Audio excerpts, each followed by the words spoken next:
صاد والقرآن ذي الذكر بل الذين كفروا في عزة وشقاق كم أهلكنا من قبلهم من قرن فنادوا ولا تحين مناص وعجبوا أن جاءهم منذر منهم فقال الكافرون هذا ساحر كذاب أجعل الآلهة إلها واحدا إن هذا لشيء عجاب وانطلق الملأ منهم أن امشوا واصبروا على آلهتكم إن هذا لشيء يراد ما سمعنا بهذا في الملة الآخرة إن هذا إلا اختلاق. جناب عمر ابن الخطاب رضی اللہ تعالی عنہ و ارضاہ کی سیرت اور اس سیرت سے مستفاد دروس و عبر کے حوالے سے ہماری گفتگو جاری ہے.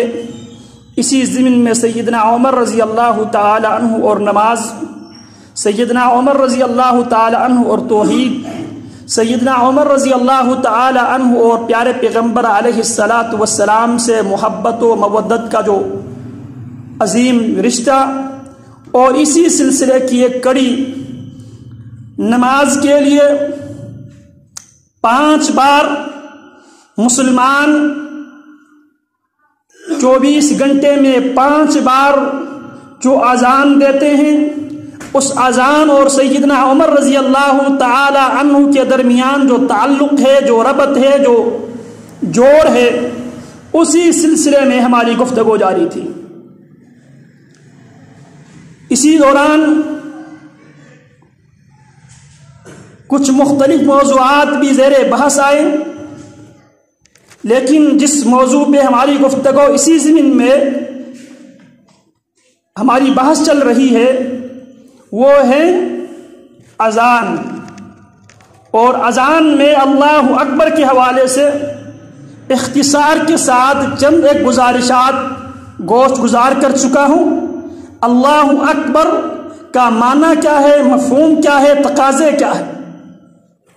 اس کے بعد اشہد ان لا الہ الا اللہ، اس حوالے سے بھی چند ایک گزارشات پیش کر چکا ہوں. اس ضمن میں یہ بتایا گیا تھا جس طرح اپنی نماز کو رب العالمین کی بارگاہ میں قابل قبول بنانے کے لیے آپ کی نماز میں وہ تمام شروط کا ہونا ضروری اور لازمی ہے جن شروط کی بنیاد پہ رب العالمین اس نماز کو قبول کرتا ہے. آپ کی زکوٰۃ رب العالمین کی بارگاہ میں قابل قبول بنانے کے لیے ان تمام شروط کو ملحوظ نظر رکھنا ضروری ہے جن شروط کی بنیاد پہ وہ زکوٰۃ رب العالمین کے ہاں قابل قبول سمجھا جائے گا. اسی طرح حج ہے، اسی طرح رمضان مبارک کا روزہ ہے. ان تمام اعمال کے لیے شرطیں شریعت نے عائد کر رکھی ہے. ان شرطوں کے مطابق جو ان اعمال کو بجا لائیں گے ان کے اعمال رب العالمین کے بارگاہ میں قابل قبول ہوگا.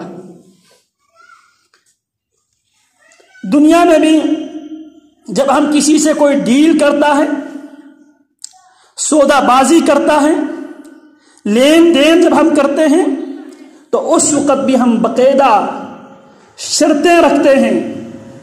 اگر آپ نے زمین خریدنی ہو تو اس میں بھی آپ کی پہلی شرط جناب زمین آپ کے نام پر ہو، شاملاتی زمین نہ ہو، کسی دوسرے کے نام پر نہ ہو، اور جتنے آپ نے بتایا ہے زمین کا اتنا ہی رقبہ موجود ہو. ادروائز آپ سے میرا یہ ڈیل کینسل سمجھا جائے گا. اسی طرح آپ بچوں کی تعلیم کے حوالے سے دیکھیں، اگر آپ پریپ کلاس میں، نرسری کلاس میں، KG1 میں آپ اپنے بچے کو اگر آپ ایڈمیشن دلانا چاہتا ہے، آپ اپنے 50 سالہ بچہ لے کر جائیں اور اسکول والوں سے کہتے اس کو آپ KG1 میں آپ ایڈمیشن دیں، وہ قطعاً نہیں دیں گے۔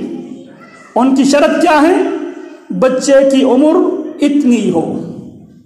اسی طرح آپ کسی سرکاری محکمے میں جاب کے لیے، ملازمت کے لیے جب آپ جاتے ہیں تو وہ سرکاری محکمہ کی طرف سے کچھ شرطیں ہوتی ہیں، ان شرطوں کے بغیر وہ محکمہ، وہ ڈپارٹمنٹ کسی کو جاب نہیں دے گا۔ اسی طرح جو اشہد ان لا الہ الا اللہ، یہ دنیا میں سب سے پاورفل جملہ ہے۔ پیارے پیغمبر علیہ السلام نے جب یہی بات مکہ والوں کی سامنے رکھی، قولوا لا الہ الا اللہ تفلحوا تملک العرب والعجم، صرف ایک جملہ زبان سے ادا کرو، ایک جملے کے تقاضوں کو مان لو۔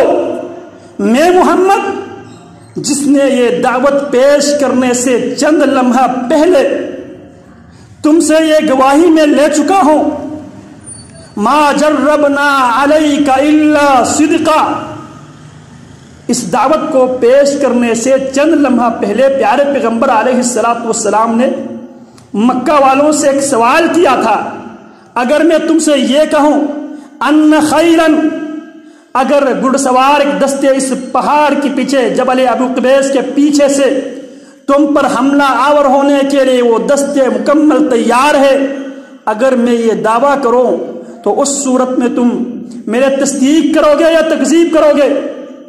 مجھے سچا مانو گے یا جھوٹا مانو گے؟ آگے سے سب نے ایک زبان ہو کر کیا کہا تھا؟ ما جربنا علیک الا صدقا، جب بھی ہم نے آپ پر تجربہ کیا، ہمارا ہر تجربہ یہی بتاتا ہے کہ آپ صادق ہے، آپ امین ہیں۔ تو آپ یہ فرماتے ہیں جس صادق اور امین اس زبان نبوت سے، وما ينطق عن الهوى ان هو الا وحی یوحى، اس زبان سے دنیا کے صادق اور امین محمد الرسول اللہ تمہیں ضمانت دیتا ہے، تمہیں گارنٹی دیتا ہے، قولوا لا الہ الا اللہ، اس لا الہ الا اللہ کو پڑھ لو، تفلحوا تملک العرب والعجم، فلاح بھی پاؤ گے، کامیابی بھی ملے گی، اور عربوں پر بھی تمہاری حکمرانی، تمہاری حکومت قائم ہوگی، اور عجموں پر بھی، اجمیوں پر بھی تمہاری حکومت قائم ہوگی۔ یہ اتنا پاورفل جملہ ہے، دنیا میں اس دور میں بھی سب سے اگر کوئی طاقتور کوئی جملہ ہے، اللہ کی قسم یہ جملہ ہے۔ ہم نے گزشتہ کئی مہینوں میں اس جملے کی طاقت نے دنیا کے ٹیکنالوجی کو، اس وقت دنیا میں سب سے بڑا جو بت ہے وہ ٹیکنالوجی کی بت ہے، اس بت کو سرزمین افغانستان میں اس جملے کے تقاضوں کو ماننے والے، اس جملے کے ساتھ وفا کرنے والوں نے اس ٹیکنالوجی کو پاش کر کے، ریزہ کر کے، ٹکڑا کر کے بانٹنے میں مجبور کر دیا۔ تو اس جملے کے اندر بہت بڑی طاقت ہے، بہت پاورفل جملہ ہے، لیکن سوال یہ ہے اس جملے کو ہماری سرکاری پروگرامات میں، کانفرنسوں میں، عوامی احتجاج میں، چوک چرواہوں پہ ہم یہی جملہ ادا کرتے ہوئے نظر آتے ہیں، لیکن اس کے باوجود ہم مغلوب ہیں، ہم مجبور ہیں، ہم کمزور ہیں، ہم دبے ہوئے ہیں، ہم شکست خوردہ ہیں۔ کیوں؟ آخر ہم بھی یہی نعرہ لگاتے ہیں نا، پاکستان کا مطلب کیا؟ لا الہ الا اللہ، اور مختلف تعلیمی اداروں میں بھی اسی لا الہ الا اللہ کے نعرے لگاتے ہوئے نظر آتے ہیں، لیکن اس کے باوجود اس کلمے کو ہم چوک چرواہوں پر بھی، چوراہوں پر بھی ہم پڑھتے ہیں، اس کو تعلیمی اداروں میں بھی ہم اس لا الہ الا اللہ کے نعرے ہم لگاتے ہیں، مسجدوں میں، خطبوں میں، مختلف مناسبت پہ ہم لا الہ الا اللہ ہم پڑھتے ہیں، لیکن اس کے باوجود ہم مقہور، مجبور، مظلوم دبے ہوئے ہیں، ہم فاتح نہیں ہے، جبکہ اللہ نے یہ وعدہ کیا تھا وَأَنْتُمُ الْأَعْلَوْنَ إِن كُنتُم مُؤْمِنِينَ، تم ہی غالب رہو گی اگر تم ایمان والے بنو۔ وجہ کیا ہے؟ سبب کیا ہے؟ علت کیا ہے؟ میرے محترم بھائیوں، ہم اس کلمے کو اس طرح ماننے کے لیے تیار نہیں ہے جس طرح اس کلمے کو ماننے کا رب نے حکم دیا ہے۔ اسی لیے مشرکین مکہ، دور جاہلیت کے لوگ اس کلمے کو اچھی طرح سمجھتے تھے، اس لیے وہ نہیں مانتے تھے۔ ہم اس کلمے کو مانتے ہیں لیکن اس کلمے کی معرفت نہیں رکھتے۔ جتنے یہ عظیم کلمہ ہے جو انسان دنیا سے جاتے ہوئے من کان آخر کلامہ لا الہ الا اللہ دخل الجنہ، جس آدمی کا دنیا سے جاتے ہوئے آخری بات اگر لا الہ الا اللہ ہو وہ جنت میں داخل ہوگا۔ کیوں؟ وجہ یہ ہے وہ معنی کو سمجھتے تھے۔ قرآن مجید میں اللہ رب العالمین نے ذکر کیا ہے، اور جو آیات کریمہ میں نے آپ حضرات کے سامنے جو آیات میں نے تلاوت کی ہے اس کے حوالے سے لکھتے ہیں، جناب عمر ابن الخطاب جب مسلمان ہوئے، جناب حمزہ بن عبد المطلب رضی اللہ تعالی عنہ جب مسلمان ہوئے، مشرکین مکہ کے لوگ سر جوڑ کر بیٹھے۔ اب ہر قبیلے کے اندر محمد کی دعوت اب پہنچ چکی ہے، اور ابو طالب زندگی کی آخری سٹیج پہ بھی پہنچے ہوئے ہیں۔ اگر ہم ابو طالب کی زندگی میں ہم محمد الرسول اللہ صلی اللہ علیہ وسلم کو کچھ نہیں کہتے، ہم لگام نہیں لگاتے، اور ابو طالب کے مرنے کے بعد اگر ہم محمد کی ہم مخالفت کریں گے، محمد کو ہم روکنے کی کوشش کریں گے، تو اس موقع پر عرب ہمیں ملامت کریں گے، عرب ہمیں آر دلائیں گے۔ جب تک محمد کا چاچا دنیا میں موجود تھا، مکہ والوں کو محمد کی طرف تیری آنکھ اٹھا کر دیکھنے کی بھی ہمت نہیں ہوئی۔ اب اس کا چچا دنیا سے رخصت کر گیا ہے، اب مکہ والے دلیر ہو گئے ہیں، لہٰذا اگر ہم ابو طالب کی زندگی میں اگر ہم کوئی اقدام نہ اٹھانے کی صورت میں عرب ہمیں آر دلائیں گے، عرب ہمیں ملامت کریں گے، لہٰذا ہمیں ابو طالب کی زندگی میں ہی محمد کو لگام دینے کی، صلی اللہ علیہ وسلم محمد کو روکنے کی، محمد کو باز رکھنے کی، محمد کو اپنی حد کے اندر رکھنے کی ہمیں کوشش کرنی چاہیے۔ لہٰذا یہ میٹنگ کر کے عتبہ بن ربیعہ، شیبہ بن ربیعہ، ابو جہل بن ہشام، امیہ بن خلف، ابو سفیان بن حرب اور مکہ کے سرداروں میں سے لگ بھگ 15 سردار جناب ابو طالب کے پاس آتے ہیں، اور ابو طالب کے سامنے وہ اپنے مطالبات رکھتے ہیں۔ وَقَدْ عَلِمْتَ الَّذِي بَيْنَنَا وَبَيْنَ ابْنَ أَخِيكَ، ابو طالب تو اچھی طرح جانتا ہے ہمارے اور تمہارے بتیجے کے درمیان جو کشمکش چل رہا ہے، جو معاملات چل رہا ہے، اس سے آپ بخوبی آگاہ ہے۔ فَغُسْلَنَا مِنْهُ، آپ محمد کو پابند کرے، ہم بھی پابند ہو جائیں گے، اس کو بھی پابند کر دے۔ وَلْيَكُفَّ عَنَّا وَنَكُفَّ عَنْهُ، یہ ہم سے باز آ جائے، ہم اس سے باز آتے ہیں۔ وَلْيَدَعَنَا وَدِينَنَا، یہ ہمیں ہمارے دین پر، یہ ہمیں ہماری حالت پہ چھوڑ دے، ہم محمد کو اس کے دین پر، محمد کو اس کی حالات پر چھوڑنے کے لیے تیار ہے۔ ہم ایک ایگریمنٹ سائن کرنے کے لیے، ایک معاہدہ کرنے کے لیے آپ کی موجودگی میں ایک معاہدہ چاہتا ہے، ایک ایگریمنٹ چاہتے ہیں۔ فَبَعَثَ إِلَيْهِ أَبُو طَالِبٍ، ابو طالب نے پیارے پیغمبر علیہ الصلاۃ والسلام کی طرف پیغام بھیجا۔ فجاءه فقال، جب پیارے پیغمبر جناب ابو طالب کے پاس آئے، فقال، ابو طالب جناب محمد الرسول اللہ صلی اللہ علیہ وسلم سے کہنے لگا، یا ابن اخی هؤلاء اشراف قومک، بتیجا یہ تیری قوم کے سردار ہے، باعزت لوگ ہے.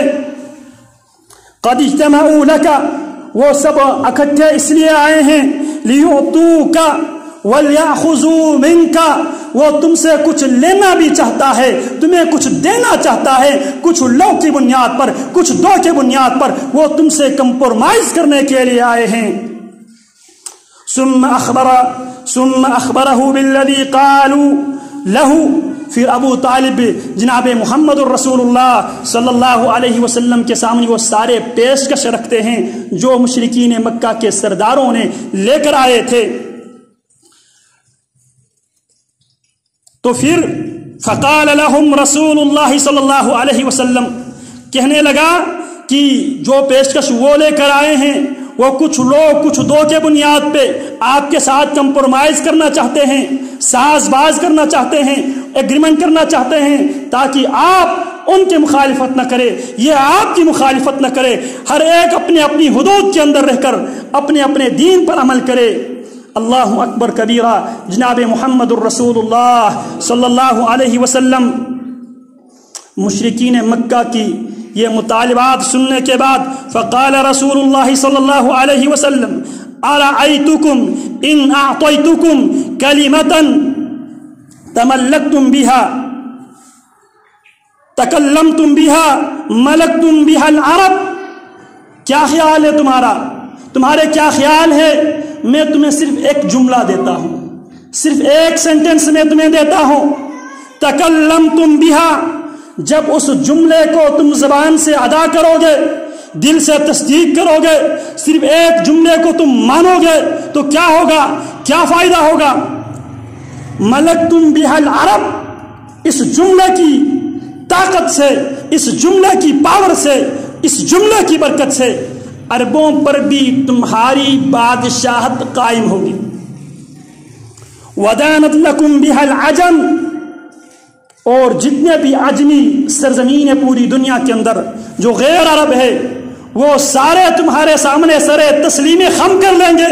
گارنٹی میں دیتا ہوں، ایک جملہ میں تمہیں دیتا ہوں، اگر تم کچھ لو کچھ دو کی بنیاد پہ سودا بازی کے لیے آئے ہو تو میرا عرض بھی سن لو، میرا پیشکش بھی سن لو. ارأیتم ان اعطیتکم کلمتا تکلمتم بها، ایک جملہ میں تمہیں دیتا ہوں، اس جملے کا تم اقرار کر لو تو فائدہ کیا ہوگا؟ ملکتم بها العرب، اس جملے کی بنیاد پہ عربوں پر بھی تمہاری حکمرانی قائم ہوگی. ودانت لکم بها العجم، عجم بھی تمہارے آگے سرنگو ہوں گی. وفی لفظ انہ قال مخاطبا لابی طالب، دوسری روایت میں جناب رسول اللہ صلی اللہ علیہ وسلم ابو طالب سے مخاطب ہوتے ہوئے فرمایا اریدهم علی کلمۃ واحدۃ یقولونها، چچا جان یہ کچھ لے کر آئے ہیں، کچھ لے کر جانے کے لیے آئے ہیں، کچھ دے کر کچھ لے کر جانے کے لیے آئے ہیں. اریدهم علی کلمۃ واحدہ، میں لمبی چوڑی بات نہیں کرتا، میں کوئی فلسفہ نہیں رکھتا. اریدهم علی کلمۃ واحدہ، میں صرف ایک جملے کا تقاضا کرتا ہوں، ایک جملے کا مطالبہ کرتا ہوں، ایک جملہ ان کے سامنے رکھتا ہوں، لمبی چوڑی بات میں نہیں کرتا. یقولونها، شرط یہ ہے اس جملے کو زبان سے، دل سے، جواری سے یہ قبول کرو گے. گارنٹی میں وہ تم کو دیتا ہوں، کیونکہ عرب سرداری حاصل کرنا یہ ان کے ہاں بہت محبوب ترین مشغلہ تھا. اسی لیے سرداری کے لیے ان کے ہمیشہ کمپٹیشن، ہمیشہ مقابلہ بازی لگی رہتی تھی. تو پیارے پیغمبر علیہ الصلوۃ والسلام اس قوم کی مزاج کو جانتے تھے، لہٰذا مزاج کے مطابق پیارے پیغمبر نے تشخیص کیا کیا، تدین لہم بها العرب، اور عرب ان کے تابع بن جائیں گے، عجب ان کے تابع بن جائیں گے، عربوں پر ان کی حکومت قائم ہوگی. جب پیارے پیغمبر علیہ الصلوۃ والسلام نے یہ کہا تو ابو جہل کہنے لگا وَأَبِيكَ لَنُعْتِيكَهَا وَعَشْرَ أَمْثَالِهَا، محمد اگر تیرے پاس اگر ایسا کوئی جملہ ہے، اگر کوئی ایسا کلمہ ہے جس کلمے کے اندر اگر اتنی طاقت ہے، پاور ہے، جس کی بنیاد پہ عربوں پر ہماری حکمرانی قائم ہوگی، عجم ہمارے آگے سرنگوں ہوں گی، سر تسلیمی خم کر لیں گے، تیری باپ کی قسم محمد ایک کلمہ کیا 10 کلمے لے آؤ، ہم آنکھیں بند کر کے قبول کرنے کے لیے تیار ہیں۔ ابو جہل نے کیا کہا؟ ایک کلمہ کیا 10 ایسے کلمے لے آؤ، ہم آنکھیں بند کر کے اس کو قبول کرنے کے لیے ہم تیار ہیں، کیونکہ ہماری بھی خواہش یہی ہے عربوں پر بھی حق ہماری حکمرانی ہو، عجم بھی ہمارے لیے سر تسلیم خم کر دے، ہمارے آگے جھک جائے، ہاتھ اٹھا لے۔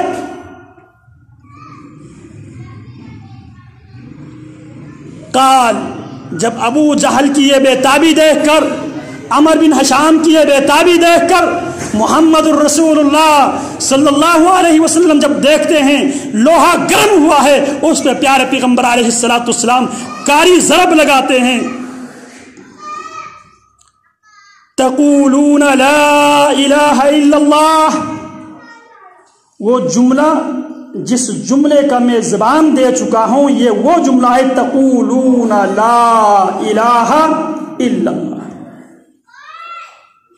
تم لا الہ الا اللہ کہو گے۔ وہ اب لا الہ الا اللہ کے معنی کو سمجھتے تھے، ہم لا الہ الا اللہ پڑھتے ہیں، لا الہ الا اللہ کو مانتے ہیں، لیکن لا الہ الا اللہ کی نہیں مانتے۔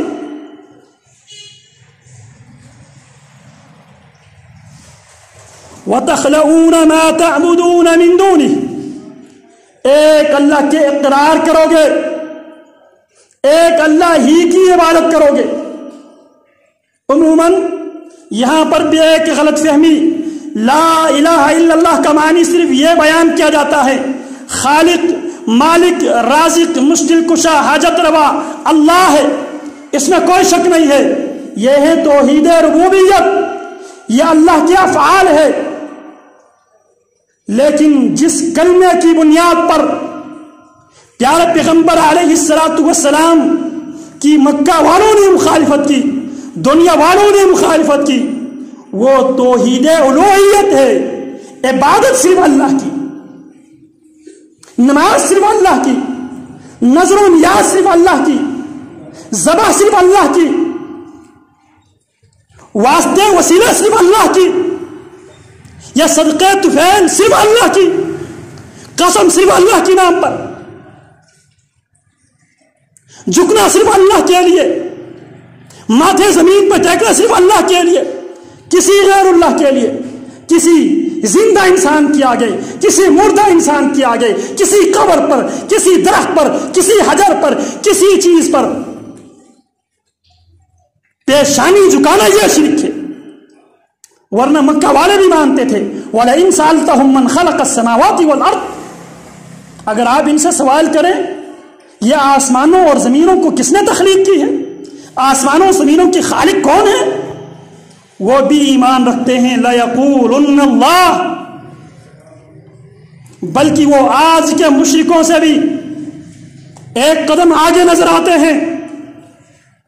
وَإِذَا رَكِبُوا فِي الْفُلْكِ دعوا اللہ مخلصین لہ الدین، جب وہ کشتی پہ سفر کرتے تھے، جب کشتی طغیانی لہروں کے موج میں آتی تھی، وہ ایک اللہ کو خالص پکارا کرتے تھے۔ جھگڑا اس مسئلے پہ نہیں تھا، مشرکین مکہ کے لوگ 360 بتوں کی عبادت اس عقیدے اور اس نیت سے کرتے تھے، ما نعبدهم الا لیقربونا الی اللہ زلفا، ہم تو ان کی عبادت اس لیے کرتے ہیں تاکہ یہ ہمیں مزید اللہ کے قریب کر دیں۔ ہؤلاء شفعاؤنا عند اللہ، جو 360 بت جن سے ہم نے کعبۃ اللہ کو سجا رکھے ہیں، ہم ان کی عبادت خالق، مالک، رازق، مشکل کشا، حاجت روا سمجھ کے نہیں کرتے، ہم اس عقیدے اور نظریے سے کرتے ہیں یہ اللہ کے ہاں ہمارے سفارشی ہے، یہ ہماری سفارش کرے گا۔ ذرا آج ہمارے عقیدے اور ان کے عقیدے کے درمیان ذرا موازنہ کریں، جب یہ عقیدہ بھی ساتھ ساتھ چلے، غیر اللہ کے لیے نظر و نیاز بھی ہم دیں، چادر بھی ہم چڑھائیں، ذبح بھی غیر اللہ کے نام پہ کریں، سجدے بھی غیر اللہ کے لیے کریں، اور ساتھ لا الہ الا اللہ کریں، لا الہ الا اللہ کہے، یہ لا الہ الا اللہ فائدہ نہیں دے گا۔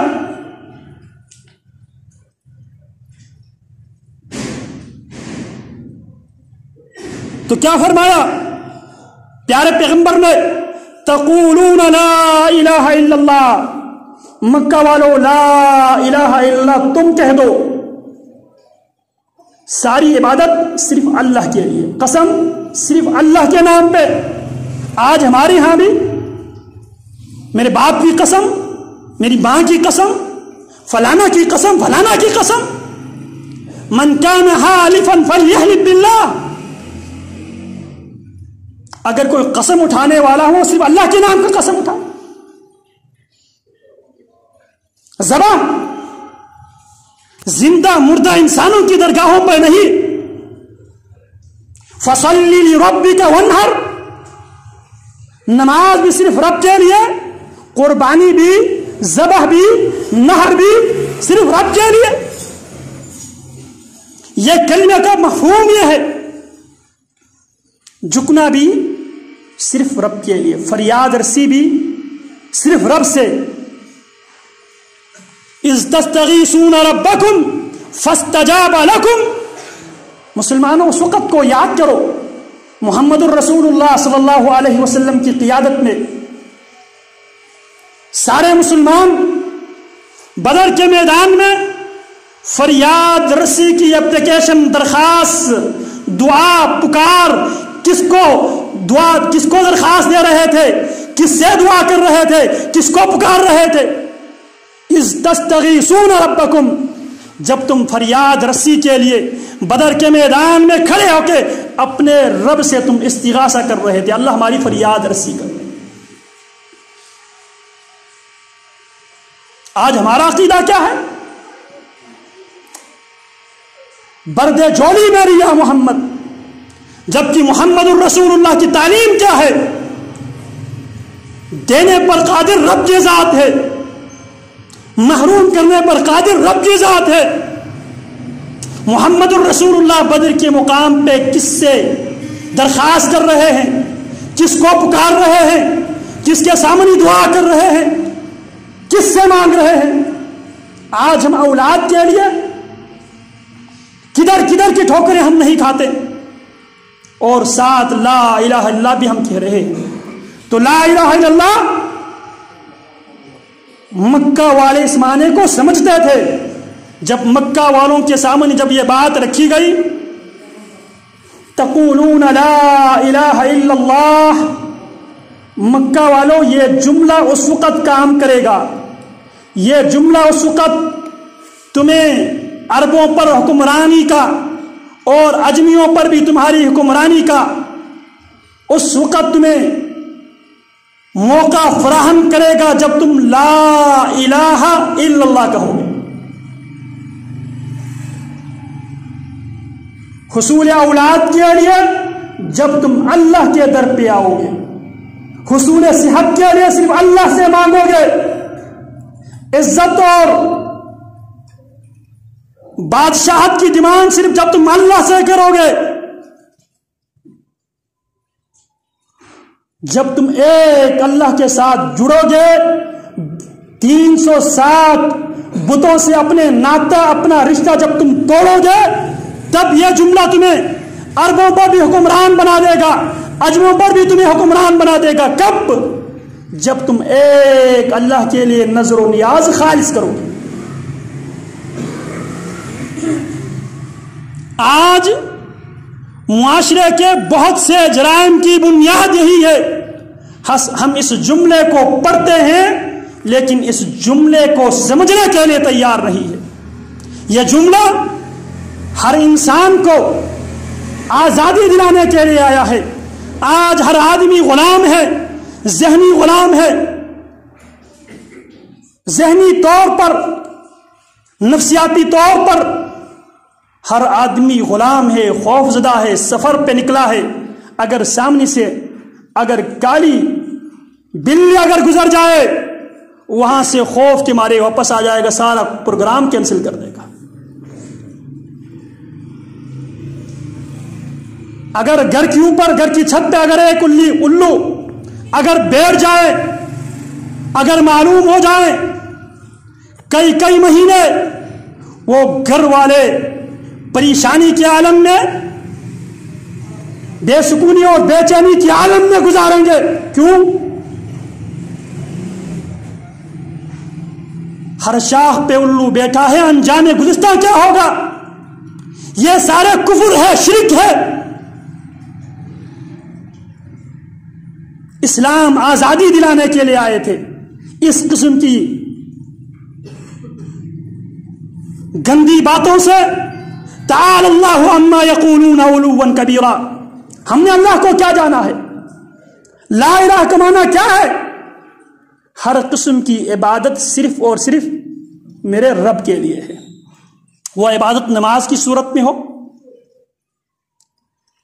روزہ, حج, زکوٰۃ, خیرات, قرآن مجید کی تلاوت کی صورت میں ہو, نظر و نیاز کی صورت میں ہو, ذبح کی صورت میں ہو, پکار, دعا, استغاثہ, فریاد رسی کی صورت میں ہو.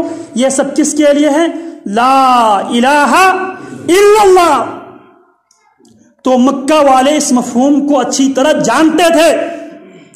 فرمایا وَتَخْلَؤُونَ مَا تَعْبُدُونَ مِن دُونِ اللَّهِ مِن دُونِهِ. اور دوسری بات یہ ہے لا الہ کا تم اقرار کرو گے, اور اللہ کے مقابلے میں جن کو تم نے حاجت روا, مشکل کشا, بارش برسانے پر قادر, نظر و نیاز کے لیے تم نے جن کو مختص کر دیا ہے, ان سب کو چھوڑ دو گے. تو اس صورت میں عربوں پر بھی تمہاری حکمرانی ہوگی, اجمیوں پر بھی تمہاری حکومت قائم ہوگی. اللہ اکبر کبیرہ. فَصَفَقُوا أَيْدِيَهُمْ. وہ اپنے ہاتھ پہ ہاتھ مارنے لگے اور کہنے لگے محمد ہمیں کچھ دینے کے لیے تیار نہیں, ہمیں واپس جانا چاہیے. انہی لوگوں کے بارے میں قرآن مجید کی آیات بینات, سورہ الصاد کی آیات نازل ہوئی. صاد والقرآن ذی الذکر. صاد یہ حروف مقطعات میں سے ہیں. حروف مقطعات کے صحیح معنی اللہ اعلم بمرادہ. ان کی صحیح مفہوم اللہ رب العالمین بہتر جانتا ہے. اللہ نے ہمیں اس کے بارے میں, پیارے پیغمبر نے اس کے بارے میں ہمیں کوئی علم, کوئی آگاہی نہیں دی, لہٰذا ہمارا کیا ہے؟ اللہ اعلم بمرادہ. جتنے بھی حروف مقطعات ہیں. والقرآن ذی الذکر. اور اس قرآن کی قسم جو قرآن انسانوں کو نصیحت کرنے کے لیے, انسانوں کو یہ بتلانے کے لیے, انسانوں کو ان کے خالق سے جوڑنے کے لیے, انسانوں کو یہ بتانے کے لیے نماز کس کے لیے, روزہ کس کے لیے, جہاد کس کے لیے, زکوٰۃ و خیرات کس کے لیے, حج عمرہ کس کے لیے, دعا کس کے لیے, نظر و نیاز کس کے لیے, توبہ استغفار کس کے لیے. یہ بات انسانوں کو سمجھانے کے لیے نصیحت سے بھرپور یہ قرآن ہے. بل الذین کفروا فی عزت و شقاق. یہ جو کافر ہے اپنے بناوٹی عزت اور مخالفت کی بنیاد پہ آپ کی بات, آپ کی دعوت قبول کرنے کے لیے تیار نہیں ہے. کم اہلکنا من قبلہم من قرن فنادوا ولا تہین مناس. کتنی بستیاں اور کتنی صدیوں پر مشتمل لوگوں کی تاریخ ہے. ہم نے اس جملے کی انکار کرنے کی پاداش میں ہم نے انہیں تباہ و برباد کر دیا. فنادوا ولا تہین مناس. جب عذاب آیا, عذاب کو دیکھتے ہی وہ پکار اٹھے ولا تہین مناس. عذاب آنے کے بعد عذاب سے ان کو بچانے والا, ان کو بچنے کا کوئی نہ ٹائم ہے نہ کوئی بچانے والا ہے. وَعَجِبُوا أَن جَاءَهُم مُنذِرٌ مِّنْهُمْ.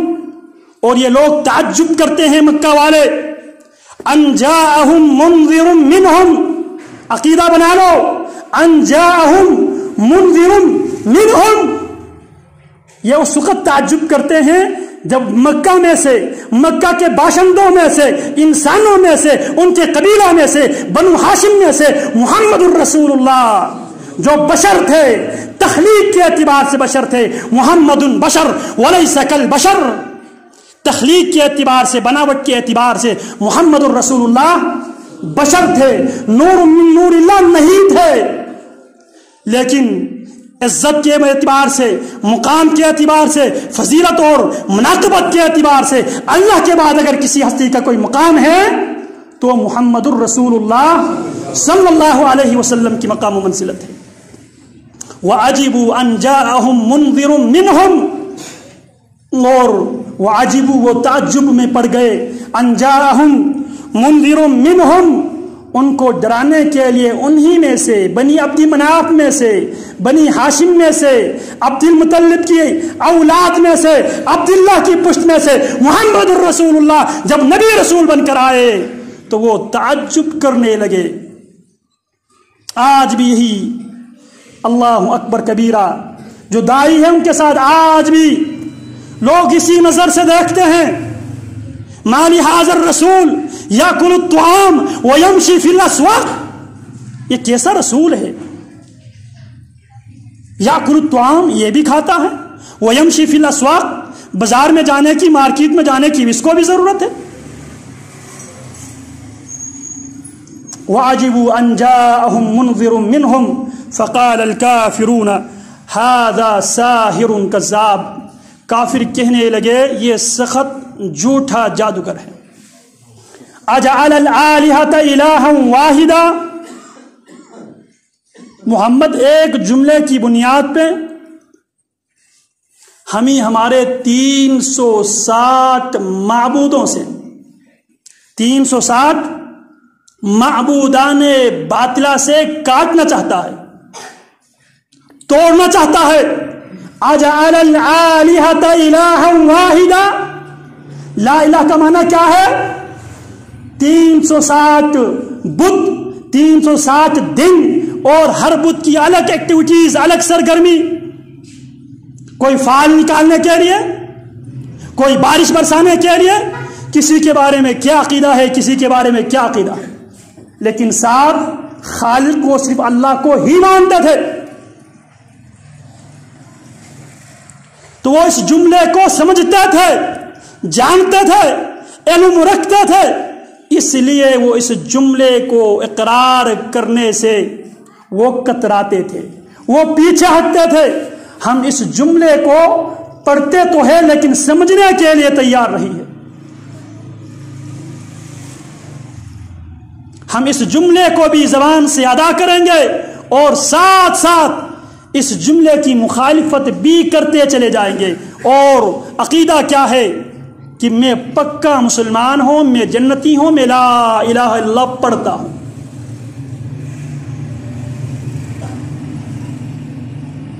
اگر صرف لا الہ الا اللہ زبان سے اقرار کرنے کی بنیاد پہ اگر کوئی جنت میں جاتے تو کیا خیال ہے محمد الرسول اللہ صلی اللہ علیہ وسلم کے پیچھے نماز پڑھنے والے، پیارے پیغمبر کے جھنڈے تلے جہاد کرنے والے، پیارے پیغمبر کے ساتھ معرکہ کے میدان آباد کرنے والے، کیا منافقین جنتی نہیں ہے؟ جن کے بارے میں اللہ نے کیا فرمایا؟ ان المنافقین فی الدرک الاسفل من النار۔ کیونکہ وہ کلمے کے مکمل تقاضوں کو خاطر رکھتے ہوئے کلمے کو پڑھنے کے لیے تیار نہیں تھے۔ تو کلمے کے شرطوں میں سے ایک اہم شرط علم ہے۔ اس کلمے کے بارے میں علم رکھنا ضروری ہے۔ جو کلمہ میں زبان سے ادا کرتا ہوں، اس کلمے کے اندر کتنی طاقت ہے، کتنا پاورفل یہ جملہ ہے، اس کلمے کو اقرار کرنے کے بعد مجھے کیا کرنا چاہیے، اس کلمے کے اپوزٹ جتنے بھی اس کلمے کی مخالف چیزیں ہیں مجھے ان کو ترک کرنا پڑے گا، کیونکہ کلمے کا آغاز، ابتدا، بگننگ، اوپننگ لا سے ہوا ہے، نفین و اثباتا، ایک اللہ کے لیے ساری عبادت ثابت کریں گے، غیر اللہ کے لیے انکار کریں گے۔ فَمَن يَكْفُرْ بِالطَّاغُوتِ وَيُؤْمِن بِاللَّهِ فَقَدِ اسْتَمْسَكَ بِالْعُرْوَةِ الْوُثْقَىٰ۔ تو کلمے کے بارے میں کلمہ کوئی پہلی شرط، یہ کلمہ اس وقت کام دے گا جب اس کے شرائط کے مطابق آپ اس کلمے کو زبان سے اقرار کرو گے، دل سے تصدیق کرو گے، اور اس کلمے کے تقاضوں کے مطابق جب آپ زندگی گزارو گے، تب یہ وہ کلمہ وَأَنْتُمُ الْأَعْلَوْنَ إِن كُنتُم مُؤْمِنِينَ، تم ہی غالب رہو گے بشرطے کہ تم مومن ہو۔ مومن بننے کے لیے اس کلمے کی 7 شرطیں ہیں۔ 7 شرطوں میں سے پہلی شرط اس کلمے کے بارے میں مکمل طور پہ علم رکھنا۔ علم کسے کہتے ہیں؟ علم یہ ہے المعرفۃ بدلیلہ، معرفۃ الحق بدلیلہ، معرفۃ العلم بدلیلہ، دلیل کے ساتھ اس حق کو جاننا۔ دلیل کیا ہے؟ کتاب اللہ، سنت رسول اللہ صلی اللہ علیہ وسلم۔ تو پیارے پیغمبر علیہ السلام کے پاس یہ لوگ آئے، انہوں نے پیشکش کیا، پیارے پیغمبر نے ان کی سارے پیشکش کو اللہ کے نبی نے سنا۔ سننے کے بعد پیارے پیغمبر نے اپنا پیشکش بھی ان کے سامنے رکھا، اور پیارے پیغمبر علیہ السلام نے وہ تو پیشکش صرف یہ لے کر آئے تھے کہ ہم جنگ بندی کا اعلان کرتے ہیں، ادھر آپ ادھر ہم، آپ اپنے کام کرے ہم اپنے کام کرے۔ پیارے پیغمبر نے 100 قدم آگے بڑھ کے کہا تم صرف یہ چاہتے ہو کہ میں اپنی عبادت کرتا رہو، تم اپنی عبادت کرتے رہے، تم میرے معاملات میں مداخلت نہ کرے، میں تمہاری معاملات میں مداخلت نہ کروں، تم صرف یہ چاہتے ہو، تمہاری سوچ اتنی محدود سوچ لے کر تم میرے پاس آئے ہو، جبکہ میں تمہیں صرف ایک جملہ دیتا ہوں، اور اس جملے کا تمہیں فائدہ یہ ہوگا عربوں پر بھی تمہاری حکومت قائم ہوگی، اجمیوں پر بھی تمہاری حکومت قائم ہوگی، صرف ایک جملہ۔ اب وہ جملے کو اچھی طرح سمجھتے تھے تو کیا کہا؟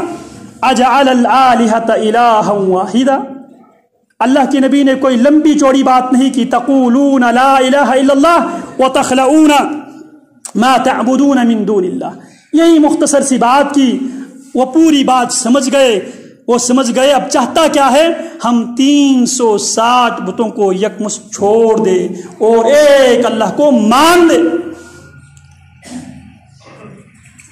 اجعل الآلہۃ الہا واحدا ان ھذا لشیء عجاب وانطلق الملأ منهم ان امشوا واصبروا على آلہتکم ان ھذا لشیء یراد۔ اور اللہ رب العالمین نے، جس کو ہم پڑھتے ہیں اشہد ان لا الہ الا اللہ، اللہ رب العالمین نے فرمایا یہ اس وقت فائدہ دے گا، کب؟ جب الا من شہد بالحق وهم يعلمون، یہ اس وقت فائدہ دے گا۔ قرآن مجید سورہ زخرف اٹھا کر دیکھ لو، سورہ زخرف آیت نمبر 86، الا من شہد بالحق، یہ کلمہ اس وقت فائدہ مند ثابت ہوگا جب اس کلمے کے بارے میں علم اور معرفت حاصل کر کے اس کلمے کا جو اقرار کرے گا، یہ کلمہ اس موقع پہ پڑھنے والے کو فائدہ دے گا۔ اللہ رب العالمین اس کلمے کے حوالے سے صحیح معرفت حاصل کرنے کی اللہ ہمیں توفیق عطا